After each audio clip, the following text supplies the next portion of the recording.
RRI Pro 1 ND FM 100,5.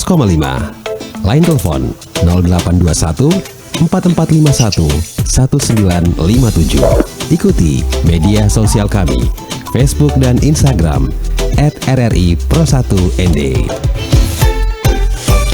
Pendengar RRI, kita sudah memasuki sesi wawancara di kesempatan pagi hari ini bersama kami Florata Pagi edisi 28 Mei 2026. Dan salah satu informasi untuk Anda pendengar RRI, desa wisata kini menjadi salah satu kekuatan baru dalam pengembangan ekonomi masyarakat berbasis potensi lokal. Di Kabupaten Lembata, desa wisata Pasir Putih ini berhasil masuk nominasi 10 desa wisata terbaik di Nusa Tenggara Timur NTT. Pencapaian ini menjadi kebanggaan tersendiri sekaligus membuka peluang pengembangan wisata berbasis masyarakat dan juga ekonomi lokal yang tentunya ini akan lebih luas. Nah, pendengar RRI, untuk membicarakan soal ini kami sudah tersambung bersama dengan Wenceslas Balapapang, Kades Pasir Putih Lembata. Pak Kades, selamat pagi. Selamat pagi RRI ND. Ya, Pak Kades, Profit atas pencapaian ini luar biasa sekali. Desa wisata Pasir Putih ini masuk dalam nominasi 10 desa wisata terbaik di Nusa Tenggara Timur. Pak Kades, mungkin bisa diceritakan seperti apa perjalanan desa Pasir Putih sampai masuk nominasi 10 desa wisata terbaik di NTT. Pak Kades, silakan. Terima kasih RRI ND. Pertama, bahwa semua karakteristik yang luar biasa, baik secara alam, secara budaya, dan beberapa potensi alam lainnya.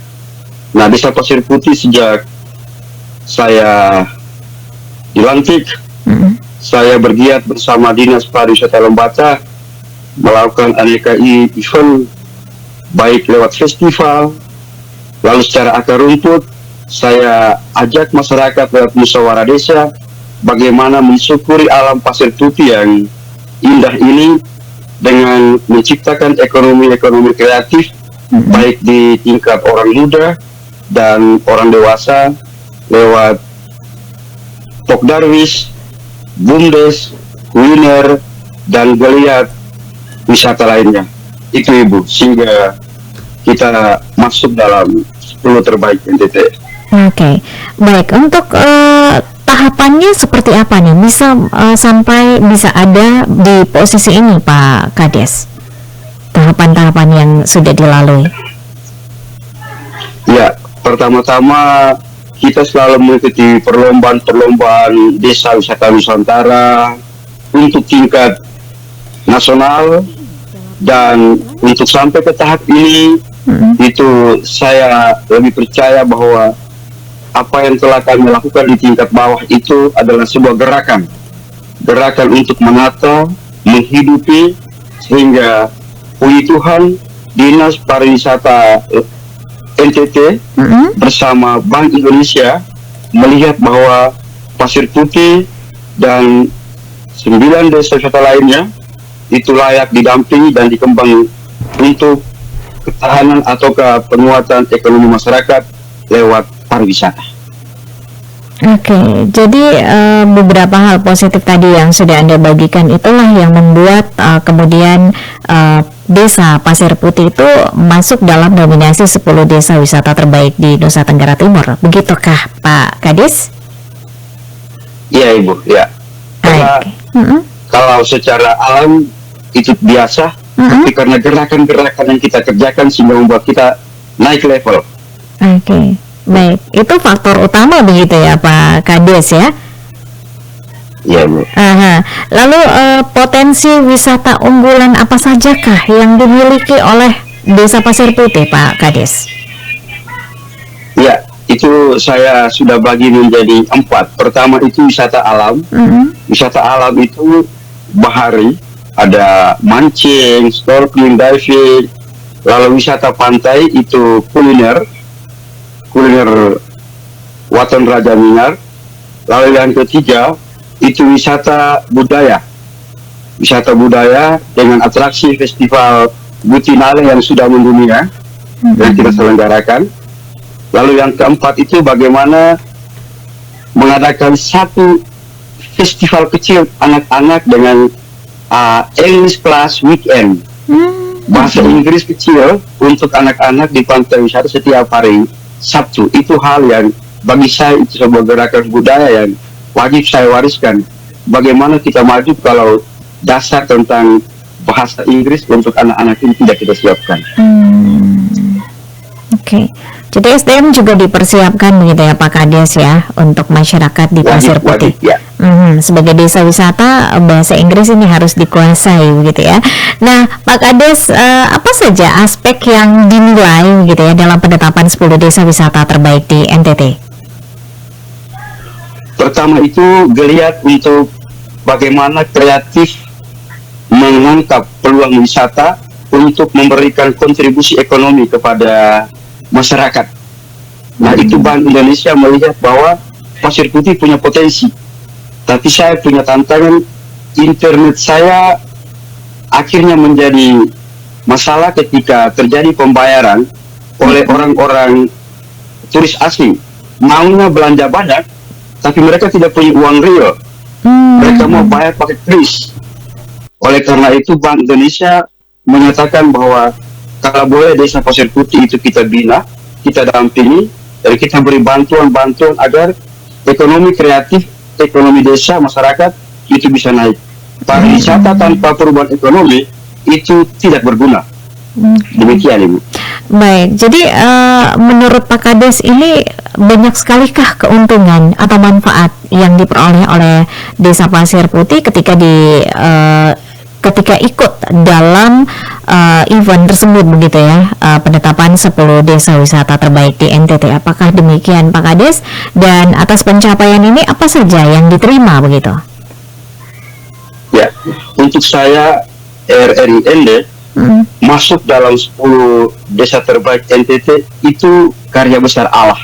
Karena saya percaya masih ada banyak desa yang lebih indah, lebih baik di Nusa Tenggara Timur. Tetapi kami memiliki satu ruang beda adalah kami menangkap peluang ekonomi, gerakan ekonomi 1000, yaitu bahwa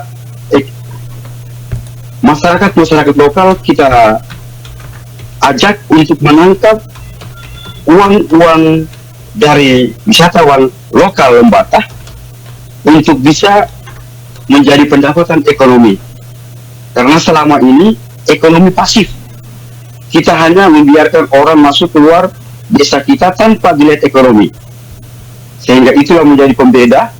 Banyak orang bangga bahwa desanya indah, desanya punya budaya, tetapi tidak ada gerakan menangkap peluang ekonomi dengan menyediakan segala sesuatu yang bisa dibeli ataukah mendatangkan uang. Begitu Ibu.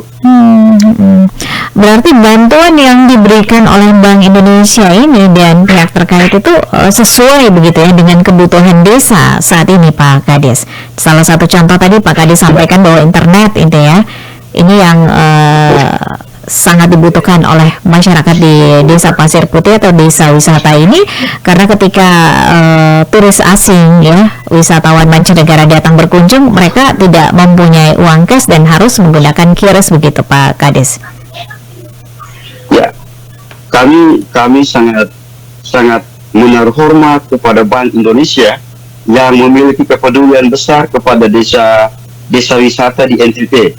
Saya dalam kegiatan kemarin saya menyatakan ketika kami 10 ini didampingi, kita minta agar semua desa wisata didampingi agar geliat NTT maju dari wisata itu menjadi gerakan bersama membangun NTT. Begitu Ibu. Oke.